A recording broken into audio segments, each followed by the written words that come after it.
Global warming is the greatest moral issue of our time. And I say that because how we respond to it is going to define the future. It's going to define what kind of a world the people that come after us are going to have. There's a very different climate now than there was when I started my ministry over 12 years ago.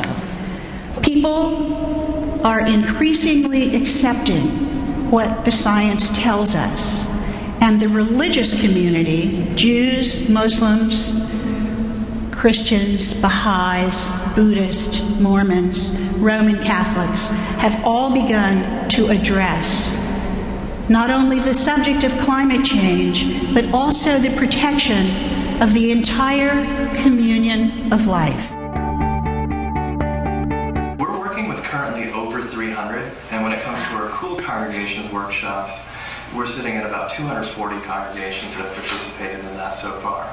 It was the energy of that group and the commitment and the dedication of all these people that had come together to start Ohio IPL that it just took off. We have a very strong energy audit program, and I think we did about 50 energy audits this year with different churches across the state. You know, we estimate that we've offset probably close to about 90 million kilowatt hours to date. You measure your footprint, you find ways to reduce, you make a pledge to your faith community to take those actions, and then at the end of the year we measure them again so they can see their success. And once you've seen it, you're hooked. What you are doing in the US is so important because the world is really following now.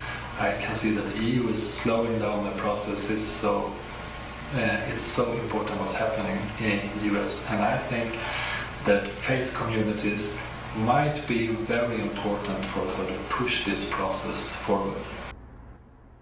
There are signs of behavior changing all over the world now. We're watching congregations and churches that are putting solar on the roof, that are beginning to serve as examples to communities. We're seeing our parishioners driving more fuel-efficient cars. We're seeing compact fluorescent light bulbs be installed.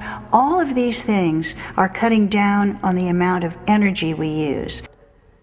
If we demand that our government take seriously its responsibility to future generations and are personally making sacrifices so that we leave the world intact for those who come after us, then we will sleep with clear conscience. Because we are part and parcel of the thread of this life and the thread of this planet.